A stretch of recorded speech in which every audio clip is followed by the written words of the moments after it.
yogis and yoginis, Ashley Josephine here. I've got a new short flow practice for you today. We're going to get in all of the directions of spinal movement, some side bends, some twists, a little back bending, and some forward folds. Just a quick pick-me-up that you can do at any time throughout the day to get your spine moving in all directions. Let's get right into it. Start with your arms up overhead in a mountain pose. So in your mountain pose, make sure that your feet are directly underneath your knees. Your hips stack right on top of your knees, your rib cage right on top of your hips, shoulders right on top of rib cage, and as you reach your arms up overhead, your shoulders reach down away from your ears. Take a big breath in here. Now we'll take a side bend over to your right. So drop your right hand down, lift up and over through your left fingertips and press your left hip out towards the side. Take a big breath into the left side of your body.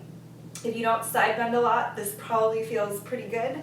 Then reach your arms back up overhead. Let's take it to the other side. So now you'll lift your right fingertips up overhead, press your right hip out to the side and reach your left hand down alongside your left leg.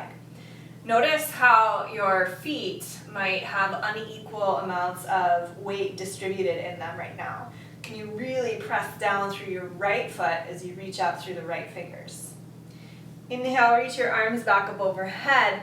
Now exhale, come into a nice forward fold, hinge from your hips, come all the way down. It's okay if you can't touch your fingers to the ground. You can bend your knees as much as you need.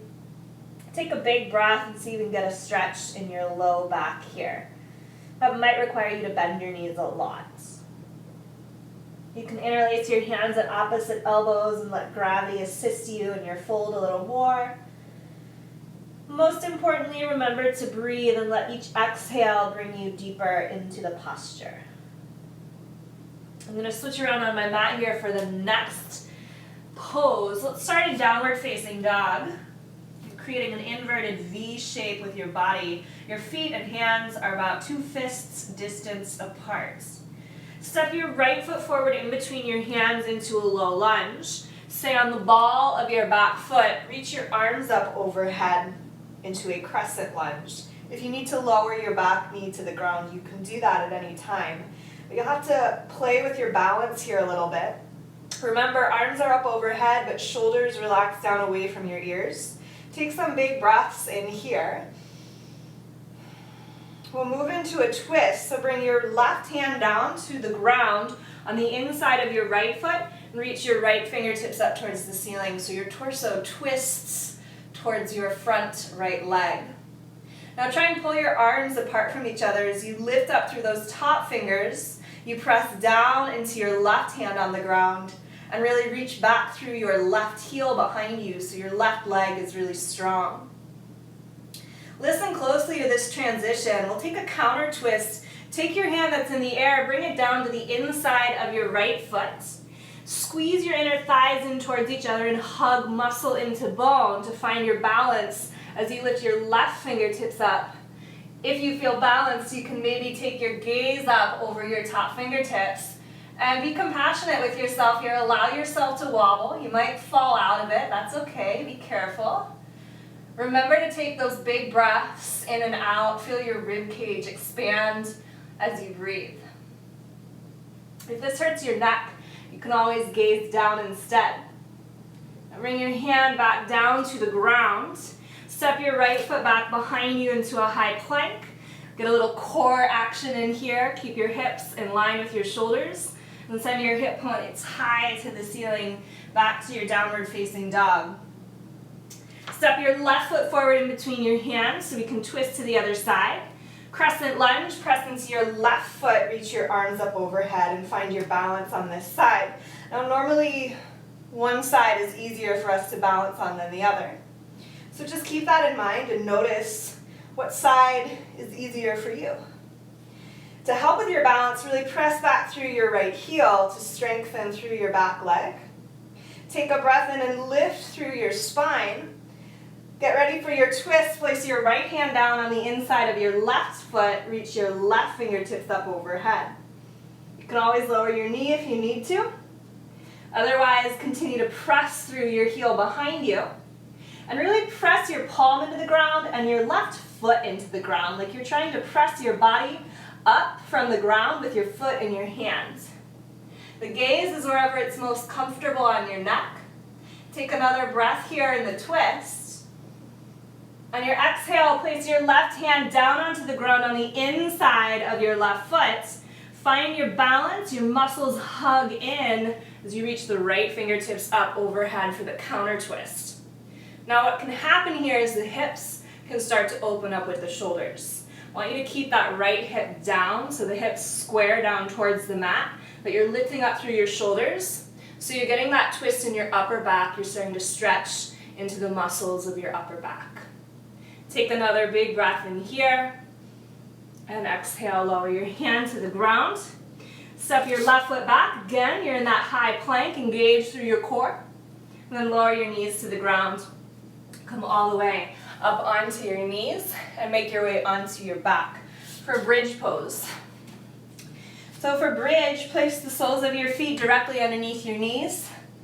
You're lying down with your arms by your side.